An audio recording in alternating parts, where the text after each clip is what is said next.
Good afternoon, everyone. Good morning, depending on where you are in the country. Just want to thank everyone for joining today's session. I'm Scott Fischetti from Geopath.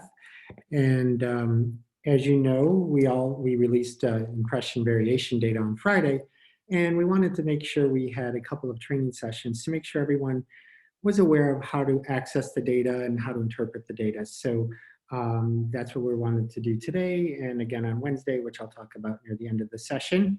But just joining me today on the call, on the webinar, are Dylan Mabin from Geopath. He's head of product, as I'm sure many of you know, and also Matthew Martimo, who is co-founder of Intermx. And Intermx is our platform partner, and I just want to say a huge thanks and debt of gratitude to Intermx for all the resources that they've donated, the time and the effort to help us put together this product and the previous dashboard that we put out. So just want to say thank you, and we're happy to have Matthew on the call today as well. So before we do get started, just want to take a couple steps back before we move forward. So Geopath's product, our impression data, traditionally provides a predictive metric, right? And it's a predictive metric that is used as for forecasting to predict audience delivery for an out-of-home campaign. And it has proven to be a stable method of doing that, using predictive traffic patterns to estimate impressions.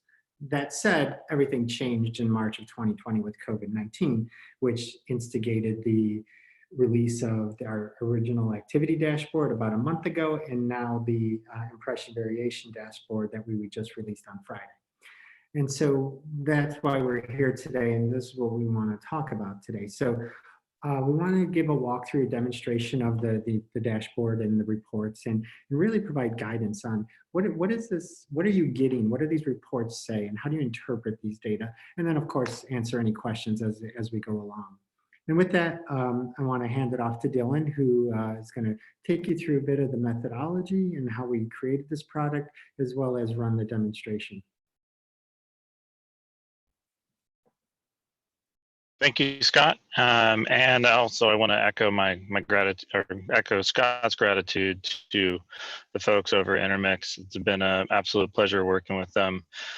In addition, also an incredible experience working with the members of the Insights Committee at Geopath. As you know, Geopath is a trade body, a membership organization, and we're only as strong as our membership engagement. And we've had so many people step up and assist with this effort, and it could not have been done with all of those lovely people and their donated time. So big shout out to everyone on the Insights Committee, and especially the working group that really donated an incredible amount of time to make this a reality. As you can see here, we've had quite a bit of time together. We've met at least once every other day or so, sometimes multiple times a day, spending hours at a time, making sure this is moving forward responsibly for our membership. So let's talk about what it is, and that is the impression variation dashboard and reports. And we released this on Friday.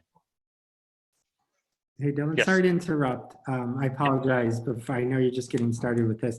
I just wanted to remind everybody, if you do have questions, I apologize, I forgot to mention this. Please put any questions in the Q&A chat, Q&A module. We're going to try to answer them in as real time as possible, just so they're relevant to kind of what you're seeing in the moment. So I just wanted to say apologies for forgetting to mention that. Oh, wonderful. Yep, great. We are certainly here to answer questions, which is why we are doing the webinar in the first place. So let's get going. All right, so the impression variation dashboard and report was released on 5/15, so just 3 days ago. It's available in the Geopath Insight Suite. And the purpose of this module is to allow Geopath members to understand the week-over-week impression variations throughout the year. And this was released due to, this whole initiative was instigated by, of course, this horrific coronavirus pandemic that we're dealing with across the country. And it's been impacting every single state, every single city in very different ways. And so what we wanted to make sure that we were provide to our members was an understanding of how those changes in travel activity by market were impacting the impression delivery in those areas. So as an overview of what the dashboard is, it provides the average impression variation as well as confidence intervals of those metrics by market and by media type. And to do this, we are leveraging near real-time location data coming off of hundreds of millions of mobile location, mobile devices, and billions of points of location data every single day. And with this, we are able to report by market, by media type across the entire country, a product that all of our members can utilize simultaneously. And we are going to be continuing to update this information in the dashboard ongoing as long as this, this crisis continues. So a couple bits of guidance as when you're using this information. The impression variation data is a directional product. It is the average impression changes that we are observing from those mobile devices across the entire marketplace for those particular media types. This is not to be used to apply an impression change to an individual piece of inventory. Every single marketplace, every single media operator in every marketplace has a unique portfolio of inventory that is located in particular locations in that marketplace. And those media types have inherent patterns that, that they are going to see as people's movement changes as a result of travel restrictions and whatnot. So again, just wanted to reiterate that this is a directional product that is intended to help inform people about the severity and impact of the impressions in each market by media type. This is not a traffic metric. This is not an activity metric for the entire marketplace. This is the change in impressions for the inventory. So we're not looking at this is very different from the travel activity module or the travel activity dashboard that we've presented, which is the miles traveled for all persons. What this is looking at is the activity and the impression changes for those out-of-home products in those marketplaces. So I just want to clarify that. All right, so let's talk about how we were able to accomplish this. And again, could not have accomplished this without some fantastic minds behind it and countless hours of volunteer work by our members and our partners. So at the top level, basically what we have done is create this historical impression change week over week throughout the year 2020. And these impression changes, this presented as a percentage change, is the difference between what the original forecast, as Scott discussed earlier. Geopath's core product is an annual average weekly forecast, so sort of a flat line throughout the entire year. And what we are providing is a week by week impression change against that baseline. So if in the first week of April, our forecast was at 100%, you might see in some markets, the impression variation report is going to show something around 85%. So it's 85% of that baseline. Now, to be able to derive these metrics at the individual market media type, we started with two core products, or two core resources, sorry. One is the incredibly well-curated audited inventory database that Geopath has been maintaining over the years and has spent an incredible amount of time to improve the quality of the auditing of those inventory for the roadside media over the past year. And so we were able to leverage those hundreds of thousands of manually audited media and the roadways from which they are able to be seen to create view sheds and to create buffers around those roadways in those view sheds to capture the observed location of mobile devices as they are moving throughout the country. And again, there's billions and billions of data points being created by mobile devices every day as they are moving throughout the marketplace. And so we're able to identify the activity at the market level of how those patterns are changing week over week. Now, the mobile data that we are leveraging is incredibly powerful, and we're going to hand it over to Matthew Martimo from Intermx to talk about that. So we bring in raw streams of location data from multiple SDK providers. What the graph on the top here is showing is kind of the variability in the total device we're seeing on a weekly basis, year over year. Given that amount of variation and just variation in the data sets itself, what we do is curate a panel of devices out of that have specific levels of visibility, that we see them throughout the course of a day, that we understand their home location so that we can pick up the census block group data, we can understand what kind of household it is, kind of those audience characteristics. And so that curated panel, although smaller than the total number of devices, is a much more stable measure for measuring the activity inside of these particular view sheds. Along with that, we understand all of the other characteristics on how frequently they drop locations while they're traveling, while they're in a particular location, all of which is being used then to normalize the final results and get as specific of a measure as possible at the associated directly with the particular types of inventory in a market.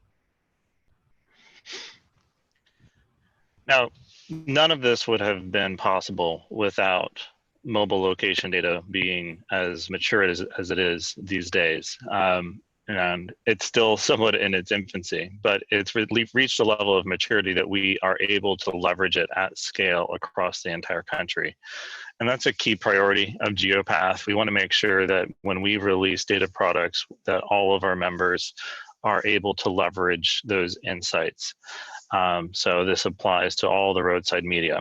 Now, in the past couple of years, we have expanded beyond roadside media. And so we are also working diligently to expand this type of impression variation report to other media types like place-based and transit. So we'll get that out as quickly as possible.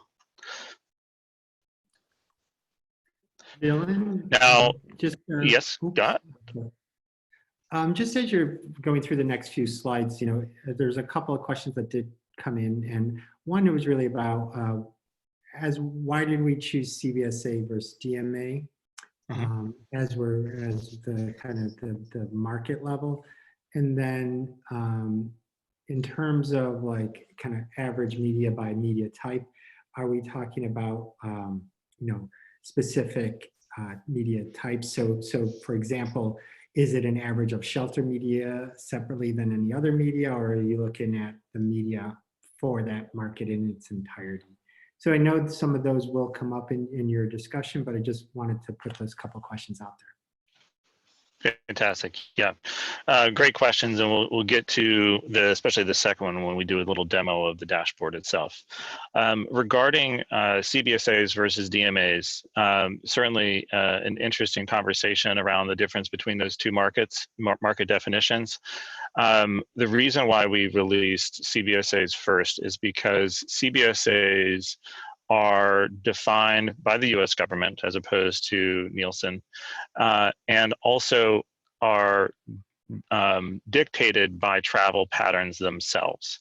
Essentially, a core-based statistical area is defined by a metropolitan or micropolitan core and the counties from which people travel normally. And so they're sort of the perfect geography to look at variations of travel behavior, because they're all already sort of organically defined by those regions.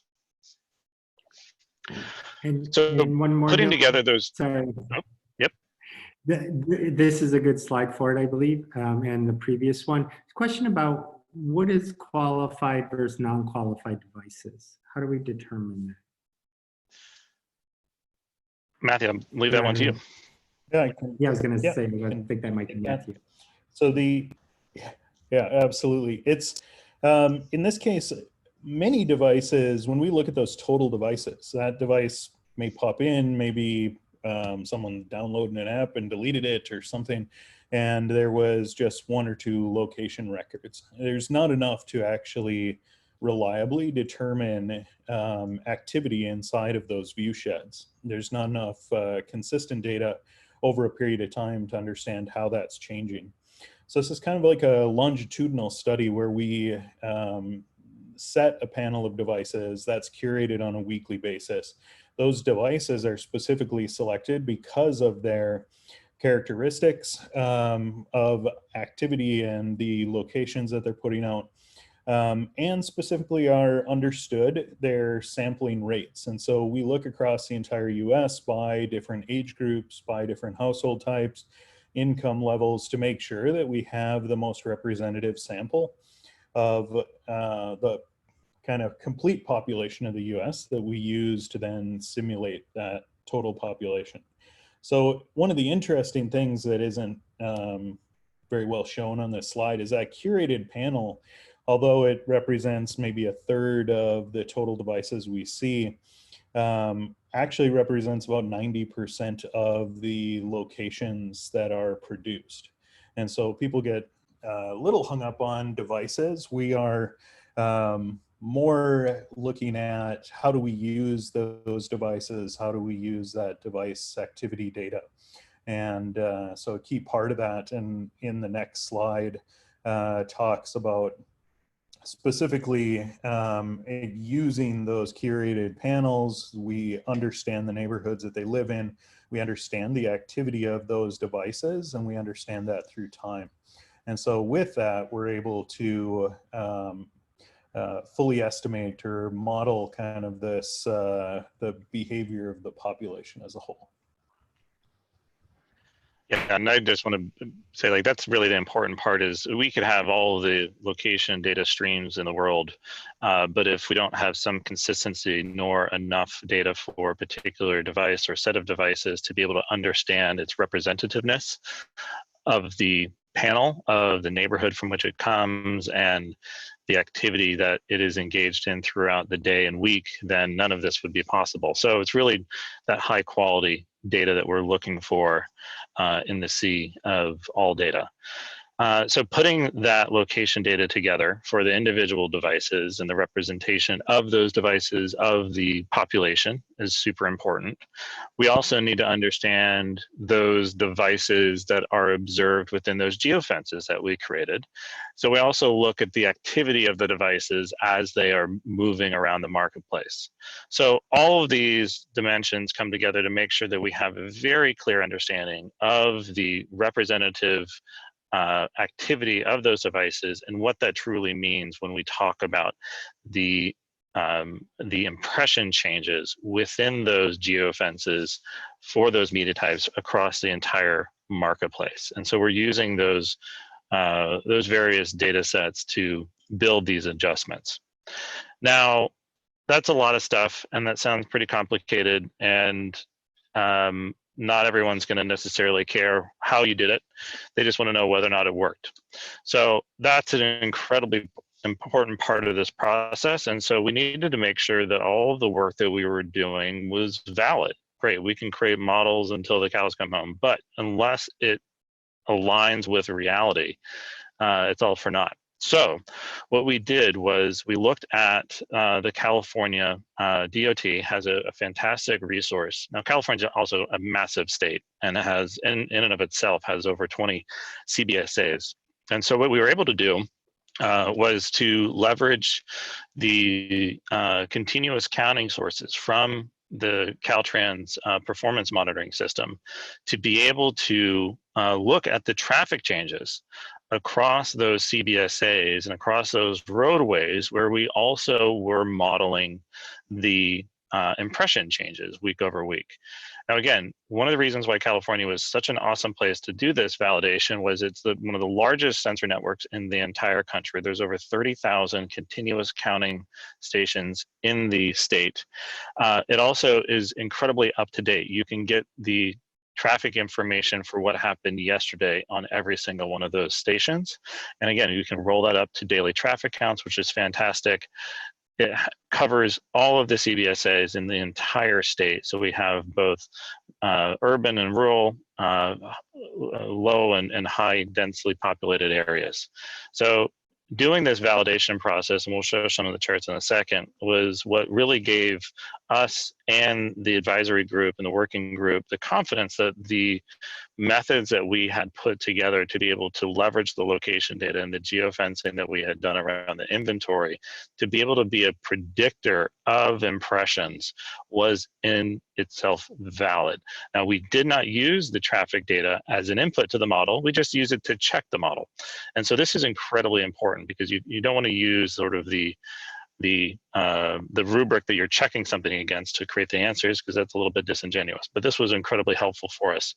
And we're going to continue to do this validation process on an ongoing basis. But this was fantastic when we really looked at the comparison of what Caltrans was creating, the traffic counts on those highways versus the highway inventory that we were predicting the impression changes week over week. And as you can see, there was incredibly high correlation between the two, and the committee felt incredibly comfortable moving forward with this as a data product. Now, let's go ahead and jump into the demo. Scott, are there any other questions while I spin this up? Yeah, you know, there was an interesting question, actually. Really appreciate all the level of detail that we've been providing so far. There was a question like, what if I'm sitting in front of a client or an advertiser right now? What are some like 1 or 2 or 3 high-level talking points that I could use to really help them get it and explain it? And I wonder if it's the slide that was early on that we introduced in this section that had those 4 key points about the dashboard, or if you had any other thoughts on that too. I don't mean to put you on the spot. This one? Yeah, I wonder if that one is helpful to really talk about at a high level, kind of what it's doing, what the type of data is there, and just kind of how to talk about it in general. Yeah, I think this is, if you can remember these 4 points, I think you're going to be golden. 1, this is an average impression variation by market and by media type. So what is the average impression difference for this particular week versus the annual forecast by market and by media type? Second thing is that this was created using mobile location data from high quality curated mobile devices that are very representative of the population. So we understand what those devices are and who they represent. The third is that this is available across the entire country, and we're looking at this by market being defined as a core-based statistical area. We're also lumping this into rural areas by state, so you're going to have it available for that as well. So we have this metric for all areas and all media types across the country. And then the last one is this is going to be updated on an ongoing basis. So for example, today, which is May 18th, we released data from April 27th through May 3rd. So it's a 2-week offset, but we're going to be updating this data weekly. All right, so let's jump into the Geopath Insight Suite to see where you can find this lovely dashboard. So once you've logged into the Geopath Insight Suite, and again, if you are having trouble logging into the Geopath Insight Suite, or if you haven't logged in before, or you need your passwords reset, please reach out to geekout@geopath.org. And once you're in here, you can now access the reports module. And in the reports module, you'll have the impression variation dashboard and report. And so when you first view it, you'll see the top 10 CBSAs from across the country, or sorry, top 7 CBSAs from across the country displayed by default on the map. And you can interact with this map, and it'll change the filter. So I could click on a particular market, I'll click on Miami. And you'll see it'll update the chart. I can also click on the map, and I'm going to change my selection to a rectangle, and I can now select all of the CBSAs by in Florida and see how they've changed week over week since the beginning of March. Now, an important thing to note here as well, we've got a couple questions about this from our membership. The baseline, sort of the reference point, when we talk about this 100%, is the average annual forecast that Geopath produces. We're not looking at the baseline of what was it like in January or what was it like in February versus now. We're looking at the average annual forecast. Now, depending on where you are in the country, certain times of year are going to normally deviate from that average annual forecast due to seasonality. It might be a beach town, might be a mountain resort, other areas just have these natural trends. So keep that in mind when you're interpreting this information. But the reference point, that 100% mark, that baseline, is the average annual forecast for that media type for that market. Now, once you've selected your markets, you can also filter your media types here. So we can look at bulletins, junior posters, murals, panels, and posters, and different construction types. So we could look at furniture. So for example, if you want to just look at street furniture, that'll filter for those 7 markets. So there are 4 of those 7 markets that have street furniture that is audited by Geopath. And this view, this front view with the map and the charts is just the impression changes over week over week over week. But you can also look at the full US all at once. And in addition to those impression changes week over week, you can also look at the confidence intervals for those particular weeks from the data that we are observing. And you can do a couple things with this. Return back to the map, and let me reset and go back to the top 7 CBSAs. Now I can download this data. So I can click down here. I can download the data as an image. I can also download it as a crosstab. And with that,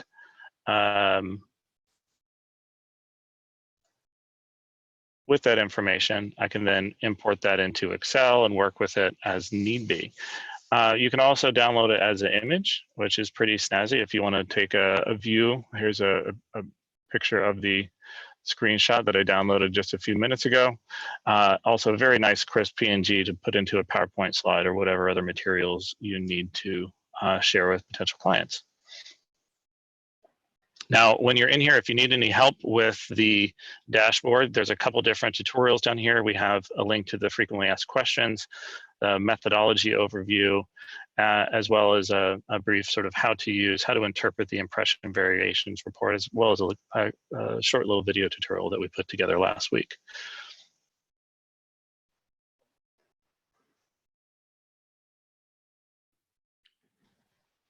Hey Dylan, if somebody is looking for wild postings, where would they find? Would be the best comparable media to look at?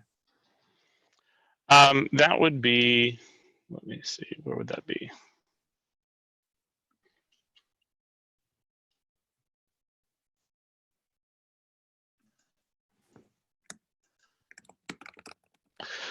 I believe that would be an exterior wall panel. Chances are that those are going to be sort of smaller inventory located on the exterior of a building, or like a retaining wall or a construction wall, things like that. Okay. And in terms of being able to save, just a couple functionality questions now. Is there is no saving option yet, right? You can download your the full view, but if you set up a view, you can't save it just yet, right? No, the report's going to be updated every week, and so if you get down to a particular filter, you'll have to recreate that each time you visit it. But the options are going to remain the same, and the data will be updated in the dashboard every week. Okay. We have a couple of questions on confidence intervals, Sure. and just like what is the confidence interval, and just if you could explain a little bit on that. Sure. So let's go back to the confidence interval.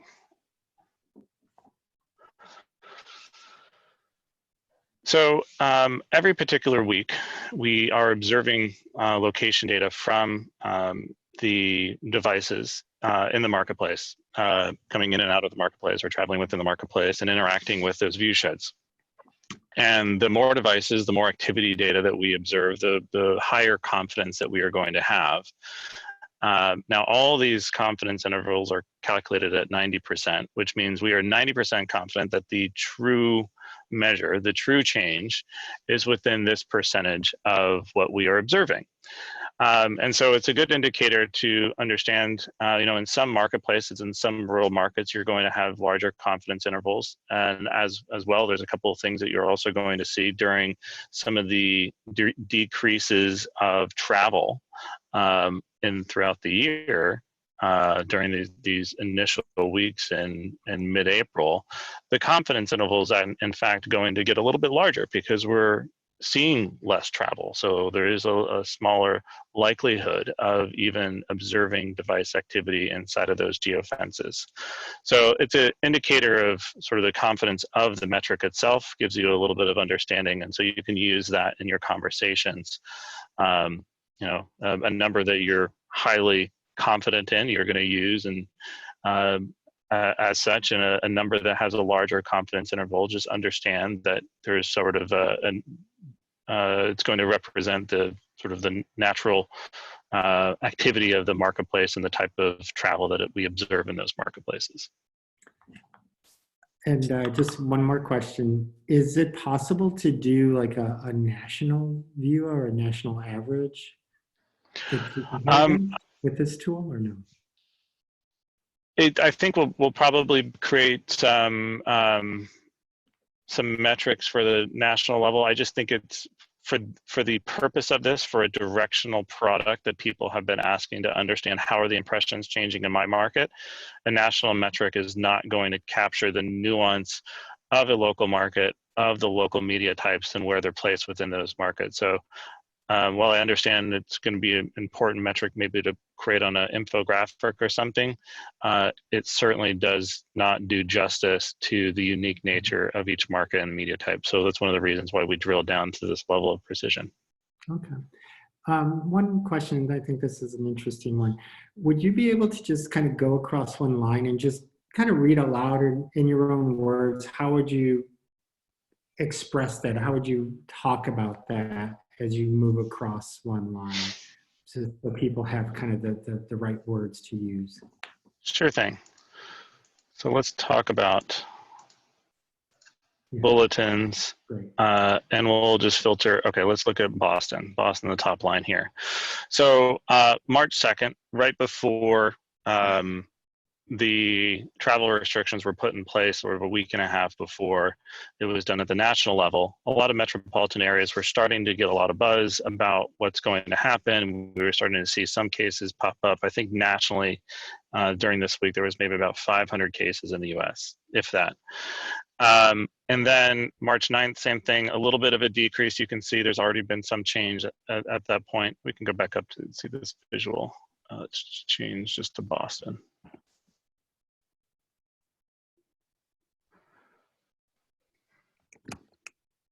There you go.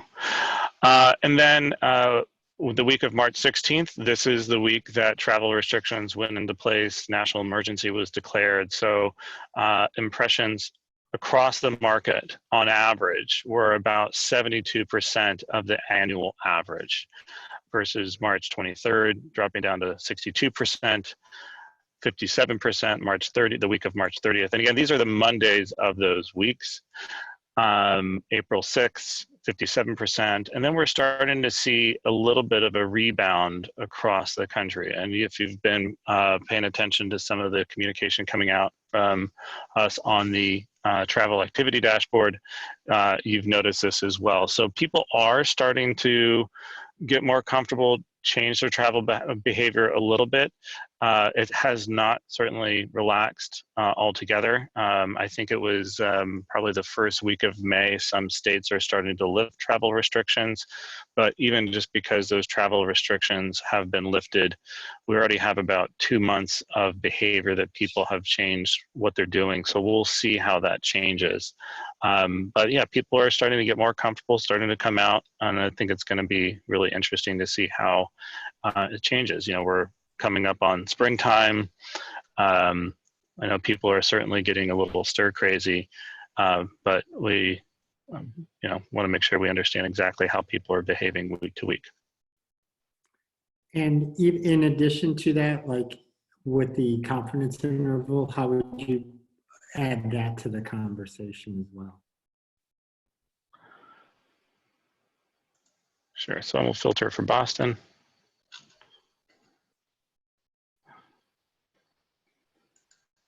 And just as you're doing that, just another functionality question. Is this optimized for mobile, the dashboard?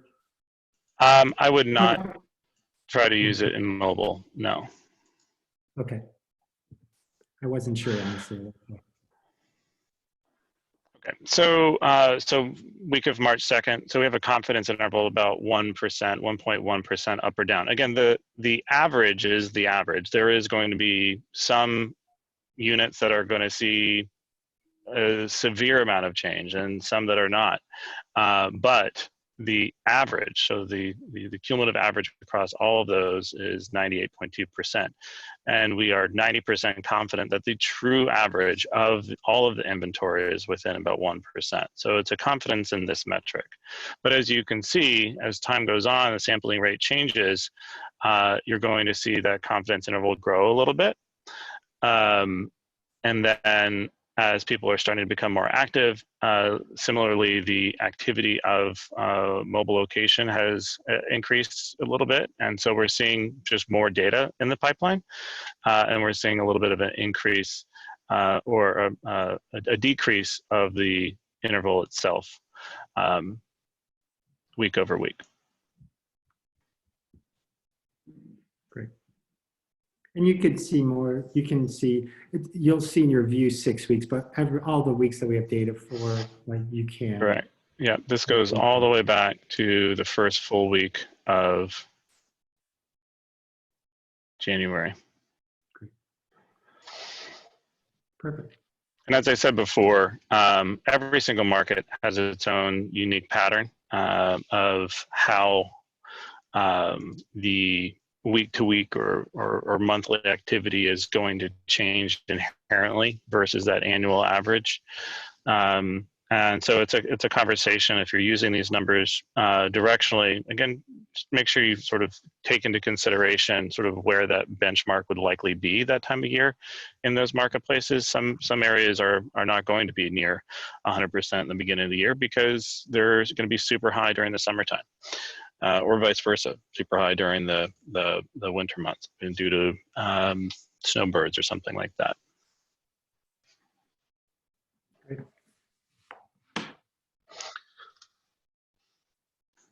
All right, so with that, without any other questions, I'll leave it back to you, Scott, to talk about where people can get some more information on training. For sure. And so if you go to the next slide. So just a reminder, we have another one of these sessions on Wednesday, same time, 1 p.m. Eastern time to 2.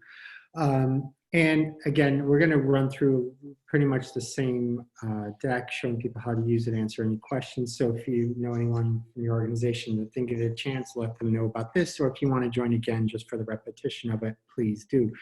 We also have several documents that have been released. These are available on our homepage of our website. You can link to them. They're also in our Geek Out library as well. And there's 3 different documents here. One is just a quick cheat sheet on how to interpret the data that you'll find in the dashboard. And that's a lot of what Dylan was doing today, but also in case you need something side by side as you're walking through the dashboard. You can print that off or have it digitally, and we'll use that as a walkthrough. We also have some frequently asked questions, some FAQs that you can download, as well as a high-level overview of the methodology. So again, these are all available by going to our homepage and just scrolling down to where the announcement of the product is, or by going to our Geek Out library as well. Right there, yeah, exactly. Oops, go up a little bit more down. That's the mobility. Oops. There you go, and there's a Geek Out library. Cool, great, thank you. And then we also have, Dylan just actually clicked on it, we also have a video tutorial that we recorded quickly, so you can have that to use as well, that teaches you how to access the data as well there. This webinar will be uploaded and available on our website as well as on YouTube, our YouTube channel, in the next, before the end of the day. This will be available there. So you can get to that by going to the Geek Out tab and just scrolling down to our out of home office hours area. So that session will be there, as well as any of our other recent sessions. You always see the top 6 thumbnails there, but also you can link to our YouTube channel as well from that page. Also, I just want to give a plug for other upcoming Geopath office hours that are the end of next week, next Thursday and Friday. And those are our standard monthly training sessions where we talk about the changes to the Insight Suite, as well as some advanced level topics about how to interpret the data and those kinds of things as well. So those are always very valuable, and we always get a lot of good questions and discussion in those. So just wanted to let everybody know about those as well. And I think, again, as always, as Dylan said in the beginning, please, if you have any other questions or we didn't get to your question, please reach out to us at geekout@geopath.org, and we're happy to answer any other questions. And Dylan, there's a couple of quick questions here if we want to answer a few more, if we have time for. Sure. So will we be updating, do we know yet whether we'll be updating weekly through the end of the year, or for how long? There's some guidance. I know we probably don't know exactly just yet. I mean, we're going to continue to support our members throughout this entire crisis, as long as travel patterns are abnormal, and so we're monitoring that. And so it's a bit of a unknown at this point, but we'll see how long it lasts. But regardless of how long it lasts, we'll be here for you. Mm-hmm. And just another functionality question. So I'm just going to read this one. So the map/graph is only available for the top 7 markets at this time. Sorry. No worries. No, it's available for all of the CBSAs across the entire country.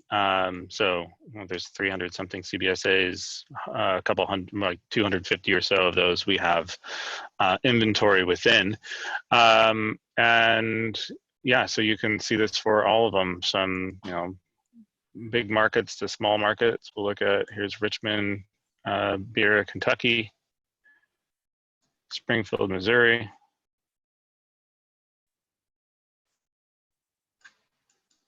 Here's Atlanta. So yeah, all these are in here.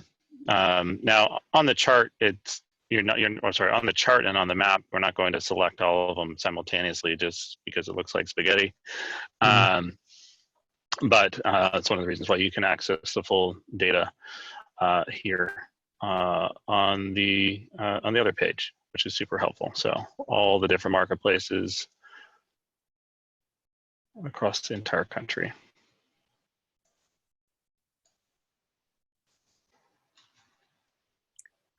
So again, sorry, Dylan, one more question on the confidence interval. If you don't mind, there's another question on, like, can you just explain that one more time before we get off the call? Yeah, so the confidence interval is the sort of the confidence in the average itself. It's not an indicator of the range of impressions for the inventory in the marketplace. you may have some inventory in some marketplaces that are going to have a very severe drop. You're going to have some that are going to have very little impact due to travel changes. But the confidence interval is the confidence in that average itself. And that's really the purpose of the confidence interval. It's not sort of a distribution. You shouldn't use a confidence interval to understand sort of the distribution of inventory. It's around sort of the average itself. Right. I like how you just said that, the confidence in the average itself. I think that's a good way to think about it. But I just want to say thanks. I think that seems like the majority of the questions. If we weren't able to get to your question, we can reach out to you individually. But again, if you do have any other questions that you think of after the session, please feel free to reach out to us again at geekout@geopath.org. We're always happy to help and answer any questions. But I just want to say thanks to Dylan and thanks to Matthew as well for taking us through this and answering all our questions. I appreciate it. You're welcome, Scott, and thank you, everybody. And thank you again to all of the volunteers from our members that contributed on the Insights Committee and all these fantastic discussions. It's been an absolute treat to work with everyone through this. Thank you, everyone. Have a great day.